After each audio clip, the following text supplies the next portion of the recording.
Sebegitu pentingnya hikmah Ustaz. Ya, makanya ketika Allah mengatakan kami berikan kepada Luqman hikmah anishkurlillah, berarti Luqman itu walaupun secara sosial statusnya budak, tapi dialah orang yang paling beruntung di muka bumi sehingga dia menjadi orang yang paling bersyukur. Gimana caranya? Apalagi kita yang bukan budak, nggak semiskin Luqman. Hanya mungkin kita mengeluh karena nggak tahu hikmah di balik ketentuan Allah terhadap diri kita. Jadi kalau Allah sayang kepada hamba, Allah nggak ngasih nikmat supaya dia bersyukur. Itu biasa. Oke, itu kasih sayang Allah, tapi yang kayak levelnya level receh lah tuh. Ada orang dikasih receh bahagia banget. Pas dikasih uang yang bukan bunyi koin, uangnya uang kertas, kok ini sih nggak dikasih yang koin itu? Kan aneh ya. Dikasih uang Rp1.000 atau Rp500, dia bersyukur, makasih atur nuhun, makasih banyak. Berkali-kali ngomong syukur. Sampai ngundang teman-temannya, aku dapat nih Rp500 gitu kan.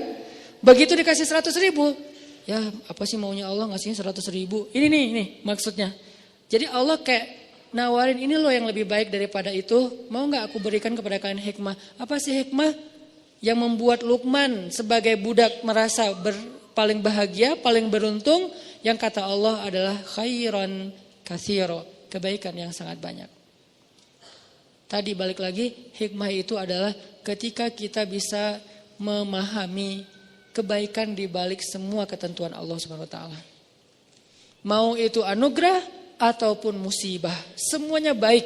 Itu orang ahli hikmah. Nanti berlaku lagi di dalam hadis yang lain, ajaban li amril mu'min. Betapa menakjubkan orang yang beriman, itu hikmah tuh. Hidupnya semuanya baik. Dikasih anugerah baik, dikasih musibah baik. Sehingga dikasih anugerah dan musibah buat dia, semuanya diungkapkan dengan ridho. Bisa ridhonya dalam bahasa sabar, bisa ridhonya dalam bahasa syukur. Intinya dia ridho. Saya terima ya Allah, saya terima ya Allah. Kan nerima itu enak ya. Saya terima nikahnya kan enak kan ya. Masa saya tolak nikahnya, kan gak ada akad kayak gitu kan. Jarang banget ada yang orang ngomong saya terima nikahnya tapi cemberut. Jarang kan? Saya terima deh nikahnya. Nggak ada kan orang kayak gitu. Rata-rata saya terima nikahnya tuh kayak calon mertua belum selesai ijab, kita udah kabul gitu kan. Saya nikahkan, saya terima Pak gitu kan. Saking kayak lagi semangat banget gitu. Kadang-kadang kalau ada orang yang calon mertuanya mungkin orangnya kebiasaan pelan-pelan kalau ngomong, Ananda, saya sebagai ayahnya panjang ininya, atau kadang-kadang si MC-nya prolognya kepanjang banget, kapan akan nikahnya, keburu gempa, keburu keburu kiamat gitu kan. Terus saya nggak sempat nikah lagi, pengen cepet-cepet. Makanya kalau si penghulunya bijak, biasanya akad dulu nanti baru ceramah, biar mereka udah tenang dengerin nasihat. Beda dengerin nasihat tapi deg-degan. Ini akad jadi nggak sih? Ini akad jadi nggak sih? Udah sejam ceramah teh. Kenapa ini ceramah kesannya kayak dilama-lamain dan penceramahnya masih muda. Jangan-jangan kan bahaya banget gitu. Makanya pengen akad itu segera udah beres akad, si ceweknya kan hadir gitu kan. Duduk di sebelah, dengerin nasihat nasihat tentang pernikahan, khutbah nikah, itu tenang banget. Artinya saya terima ya Allah tuh kita kayak berakad dengan Allah. Ya Allah, apapun yang kau berikan saya yakinlah itu kebaikan buat saya terima. Raditu billahi robba, itu artinya wabi Muhammadin nabiyya wabil islami dinan. Artinya kita emang terima banget. Nah ini nih orang yang nerimo ini, dia adalah buah dari ahli hikmah. Mengerti kebaikan di balik semua ketentuan Allah Subhanahu wa taala. Nah, kita belajar tentang hikmah ini. Gimana sih biar jadi orang yang ahli hikmah? Kita bisa selalu yakin, enggak apa-apa deh kayak gini, ini kan qadarullah lah, udah Allah tentukan kayak gitu. Enggak apa-apa, tunggu aja, bentar lagi ada kebaikan. Kayak gitu tuh. Kalau dikasih nikmat, anugerah, ya wajar banget kita bisa langsung menebak, alhamdulillah ini kebaikan. Tapi kalau dikasih ujian nih, belajar hikmahnya tuh untuk itu. Belajar hikmah untuk kalau dikasih ujian, dikasih musibah, dikasih sesuatu yang menurut kita kayak bukan maunya kita gitu. Kan sering banget ya dalam hidup kita Allah tentuin sesuatu yang bukan maunya kita. Saya juga sering kayak ngerasa gak enak sama Allah. Ya Allah, maafin saya, kemarin udah salah sangka, kemarin saya ngeluh, kemarin saya salah paham, kemarin saya gak ngerti, kemarin saya ngomongnya gak baik. Pas Allah tentukan begini dalam hidup. Adegan kecil, adegan paling kecil aja dalam kehidupan kita. Kita rencanain ini, yang terjadi yang sebaliknya. Kita rencanain apa, yang terjadi sebaliknya. Padahal kita udah ikhtiar maksimal dalam kerjaan, dalam kuliah, dalam apapun. Itu sering banget. Dan biasanya kalau kita sabar dikit, nanti kita akan tahu. Sabar ini artinya bukan diam ya. Sabar ini artinya jangan melenceng. Itu arti sabar. Tetap di situ, jangan melenceng. Tetap on the track, jangan keluar dari syariat, jalan Allah. Syariat itu kan artinya jalan. Syariat, bahasa Arab itu artinya jalan. Jangan keluar dari jalan itu, jalan aja gak apa-apa. Walaupun ada agak-agak badai dikit, gerimis dikit. Terus mungkin ada godaan-godaan orang teriak-teriakin kita dikit, dibully. Jalan aja, bentar lagi kita akan ngelihat hikmah kebaikan yang Allah sediain. Kita sering mungkin kehilangan kebaikan hikmah karena kita gak sabar, langsung belok. Ada masalah dikit, belok. Ada masalah sedikit, U-turn. Balik lagi ke tempat tadi, gak jadi deh. Padahal mungkin jarak kita dengan hikmah itu tinggal selangkah. Jarak kita dengan hikmah itu tinggal beberapa hari lagi. Setahun udah berjalan, tinggal sehari lagi. Putus asa namanya, balik arah.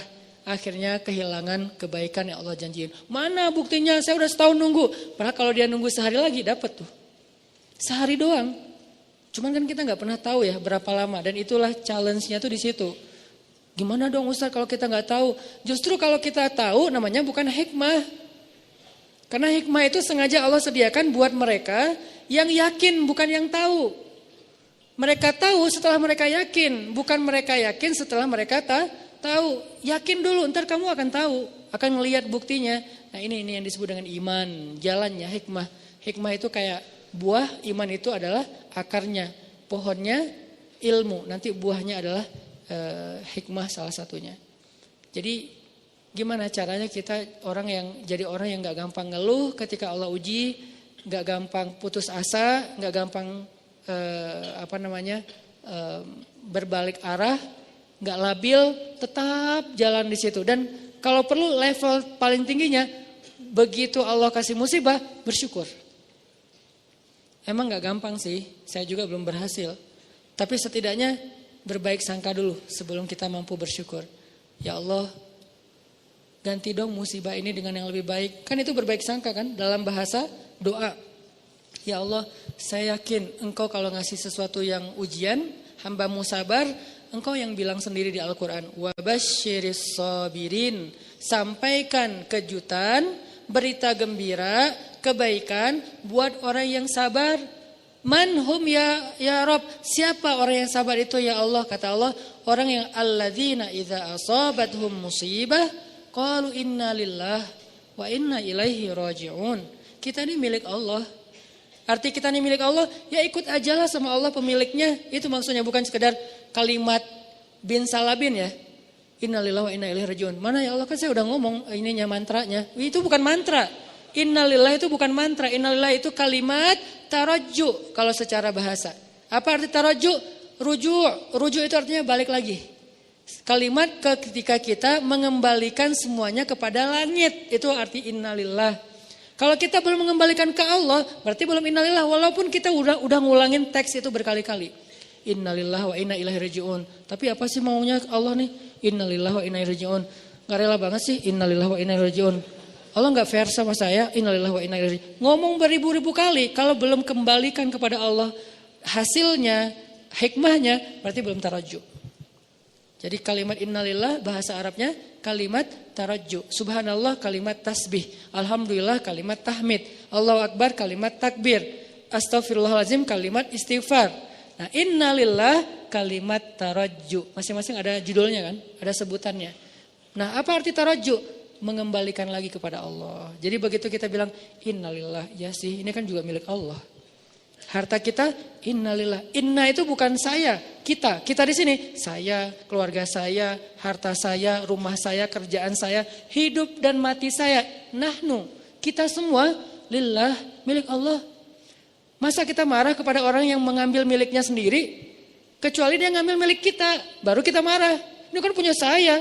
Tapi ngomong innalillah, tapi kayak gak rela kan, berarti samanya kita bilang innalillah. Ya sih, tapi kan ini punya saya. Kan gak nyambung ya, klise ya. Innalillah berarti kita benar-benar yakin ini tuh milik Allah, dititipin di saya ya. Terserah Allah mau ngambil kapan aja. Tapi saya berharap ya Allah titipin lagi dong lebih bagus. Gitu kan?